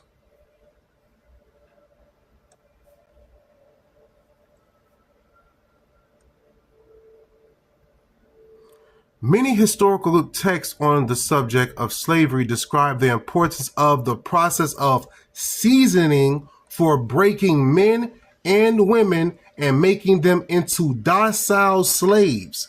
Links up with what? The Willie Lynch letters, right? But in the Willie Lynch letters, they didn't go deep and tell you how. Actually, they did. They did.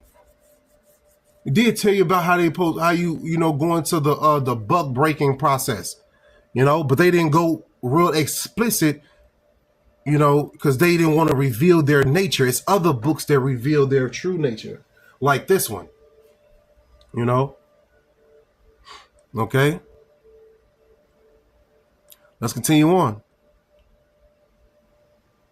Elaborating on the culinary connotations of the word seasoning or season, it means to heighten or improve the flavor of food by adding condiments, spices, herbs, or the like. I think the physically brutal culture of seasoning to the parallel development of erotic appetites, taste, and aesthetic longings for the black male. Okay? This broader understanding of seasoning is important as it helps explain how institutional processes such as Christian indoctrination, male fraternal love, and bonding, and the acquisition of literacy facilitated the social consumption of the Negro and the creation of a high cultural premium upon African flesh. So you got all these fraternities that's a part of this shit, the Christian indoctrination, all of this is part of this, the bonding, right? The Alpha Phi Alpha groups and all that, they got that bonding and all that. They're following after, the Edomites, man. Okay? And the ultimate form of Edomite male bonding is when they're serving you for dinner. Let that sink in. When they serving you for dinner and sodomizing you, Jake. That's the ultimate form of male bonding with them.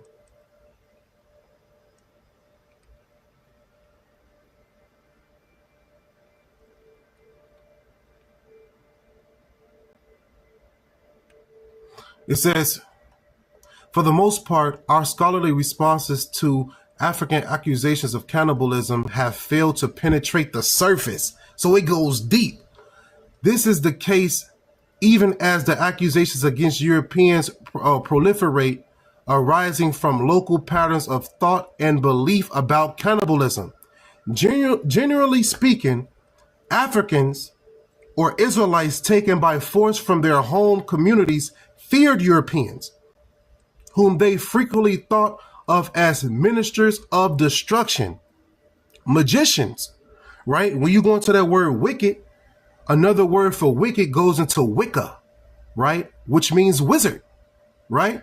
So when the Lord called Esau, Edom the wicked, you can correlate them to being magicians or wizards, right? Because Wicca goes back to the word wicked.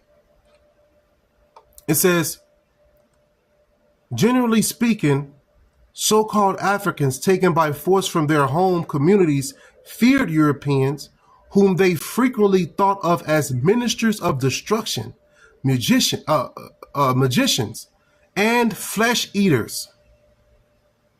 All right? A West African captured by English slave traders and taken to England recalled the first time he saw whites, we came to a town, I quote, we came to a town where I saw several white people, which made me afraid that they would eat me.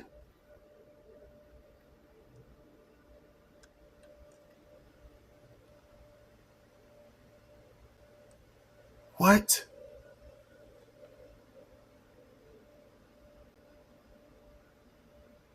That's crazy. According to our notion as children in the inland parts of the country.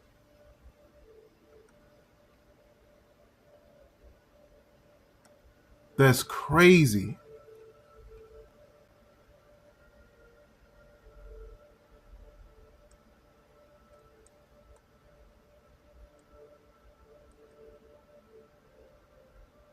Man, it just keep going on and on, man.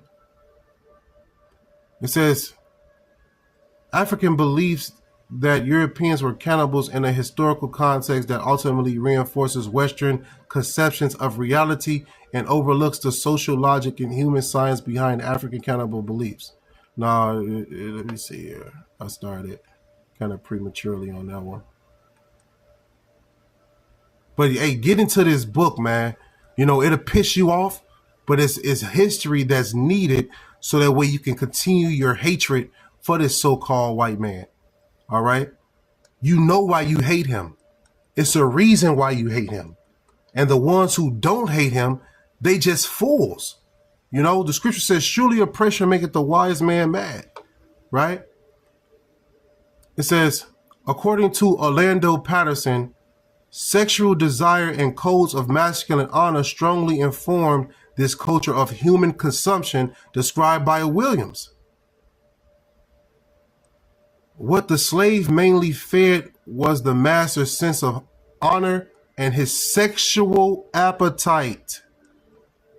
That's what you mainly fed.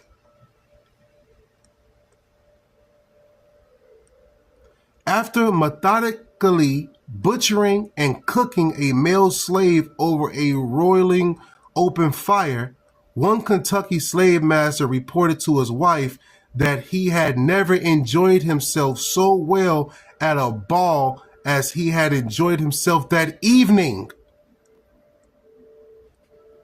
Let that sink in. So when you look at them enjoying themselves at a party, that's not really their highest level of enjoyment. You know, I'm so happy and all this. They kids get born. That's not making them happy like that. You know, them getting married, popping their woman. That's not making them happy like that. The greatest thing that they enjoy is sodomizing you, Jake, and cooking you. I'm going to read this again. It says, after methodically butchering and cooking a male slave over a roiling open fire, one Kentucky slave master reported to his wife that he had never enjoyed himself so well. He's talking to his woman that he's supposed to be popping and getting joy from her. He telling her he never enjoyed himself so well at a ball as he enjoyed himself that evening slicing you up, Jake.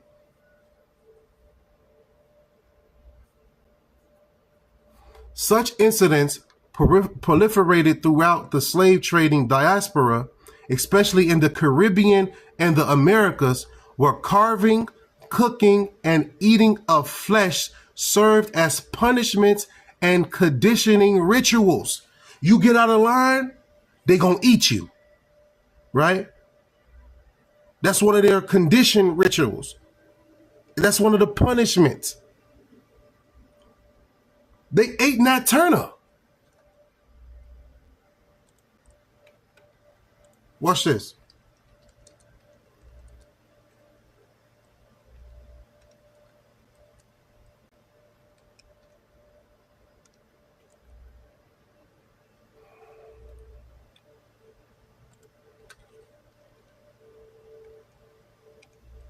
What was it? Overview. See if I can find it. Eating Nat Turner. Eating Nat Turner. You are currently not able to access this content. You see? That's what they want to do. Critical race theories. No, this is a fact, right? They don't want me to go into this one. But let me see if I can find something.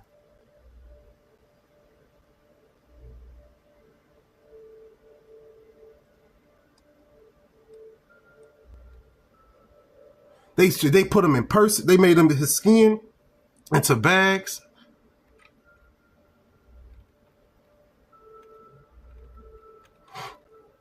Let me see. So you gotta go deep. Well, okay, this is how you add two and two together, right?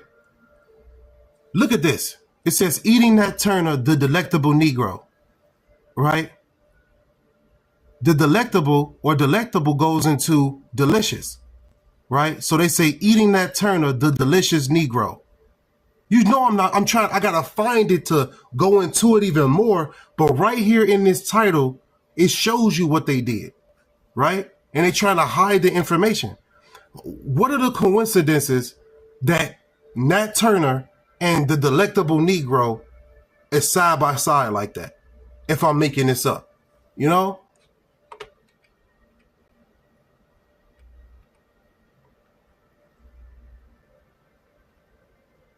And that was a punishment. They made them into purses, bags, or different things. Let me do this. What?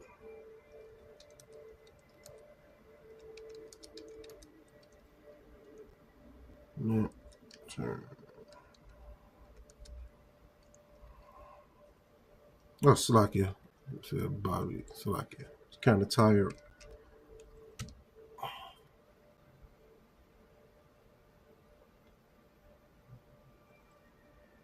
And probably skinned. What do you think they did with the skin? It says, after being sentenced to death, Turner was hanged on November 11th, 1831 at the Southampton County Gallows. After he was hanged, Turner's body was beheaded and probably skinned. Probably. Let your yay be yay and your nay be nay. He was skinned and dissected, right?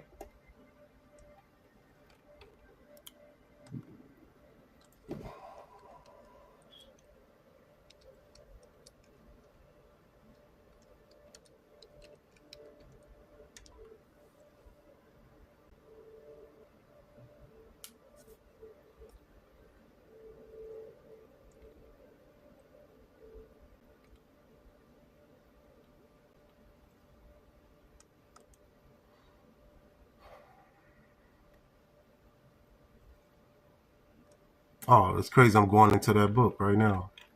They want me to talk about the delectable Negro.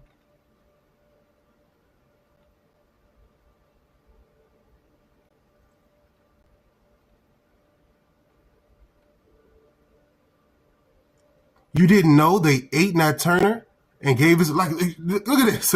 That's on Instagram. But I don't think I can click on it right now. You didn't know that they ate Nat Turner and gave his body parts away as trophies? You can't make this up, man. And they try to hide the information. They want to hide the information of what they did to us, man. But remember 9/11. Remember 9/11, though. Remember Columbus Day. But forget about this. Romancing the cannibal. It goes deep, man. And it keeps getting deeper and deeper, man. All right? You know who you're dealing with.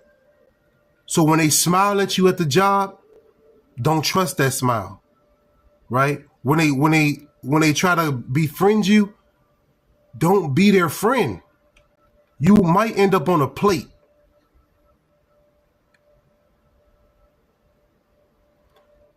Equiano, I believe that's how to pronounce his name. It says, Equiano begins his narrative as an isolated and traumatized child whose overwhelmingly response to slave captors is fear and terror. His fears he will be eaten. He fears the whites are cannibals. Equiano first raises his concern that the whites are cannibals after British slavers purchase him and take him aboard the slave ship African Snow. Secretly, the African youth questions his bonded kinsmen about the whites. I quote, I asked them if we were not to be eaten by those white men with horrible looks, red faces, and long hair. They're demons, man. Okay? The first section of his narrative documents his constant preoccupation with cannibalistic Europeans. His initial observations are only confirmed by visions of boilers and African bodies chained together, presumably waiting to be fed to the boilers. When I looked around the ship too and saw a large furnace or copper boiling and a multitude of black people of every description chained together, every one of their countenances expressing dejection and sorrow, I no longer doubted of my fate and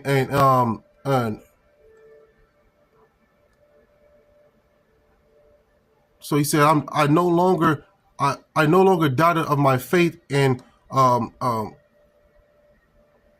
Quite overpowered with horror and anguish, I fell motionless on the deck and fainted. Even after the crew of the slaver and his own kinsmen confirmed for him that he is not to be eaten. So he still feel like, they gonna eat him. Because this is what was believed. This was common knowledge back then, common knowledge that these people will eat you, and that was part of their punishment. That was part of their conditioning. And let's say you didn't do nothing wrong, but you sparked the so-called master's interest. Now, you part of his homoerotic actions, his part of his homoerotic appetite,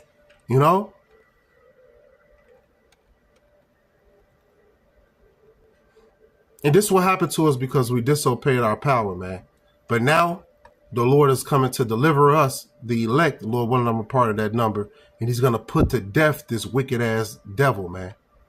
He's going to put him to death, man. So I know this is an uncomfortable topic. I know we had to go through this. But the Lord is going to see us through all of this, man. Okay? He's going to see us through all of this. All the pain, the bug breaking, the rape, the murder, the cries of our people, man, right? They're going to pay. And it's time for them to pay, man. They're going to pay soon. It ain't going to take all day. Taste and good taste. The captain, of course, never eats Equiano, but his persistent references to Equiano's delectability are instructive. A better understanding of how taste itself is cultivated will help us understand how the ship's captain desire to eat Equiano belied a real acquired taste for the enslaved African person, right? They want to put you in a certain state. They want to, man, especially with children. They want children in a certain type of state. You brothers who've been in this truth for a while, you know what I'm talking about. They want them at the top of their fear. Right?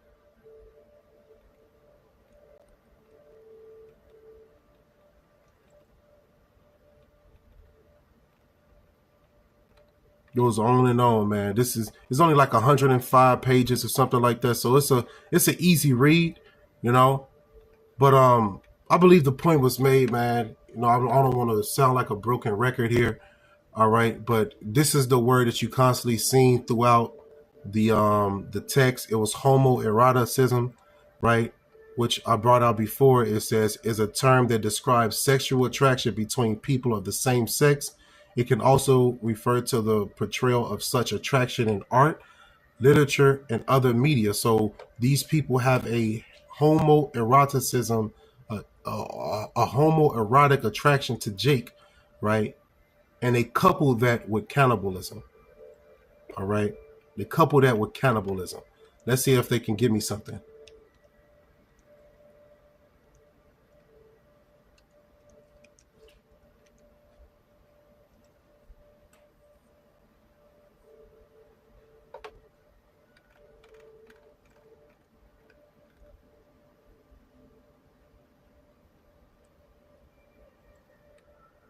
This shit go deep. It's a rabbit hole, man.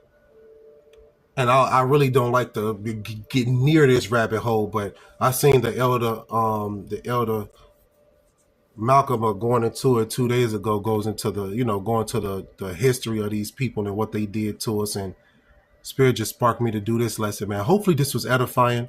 Hopefully this gives you the information you need to hate this damn devil, okay, for what he have done to you, for what he have done to your people, and hopefully this allows you to understand that you can never trust your enemy. If you trust him, you might end up on a plate, man. You might end up sodomized first and then on a plate. All right. So I'm going to end it by giving all honor and glory to Yahweh, Bahashem Yahweh Shai, Bahashem Harakach Chodash. Double honors once again to my apostles and elders at Great Millstone. Shalom once again to the elect. Don't let your sins weigh you down. Don't let your iniquities lift up themselves. That's what they want to do. It's our job to repent and keep it moving through the spirit and power of Yahweh Bashem Yahushai. Shalom, Yasharala. On to the next one.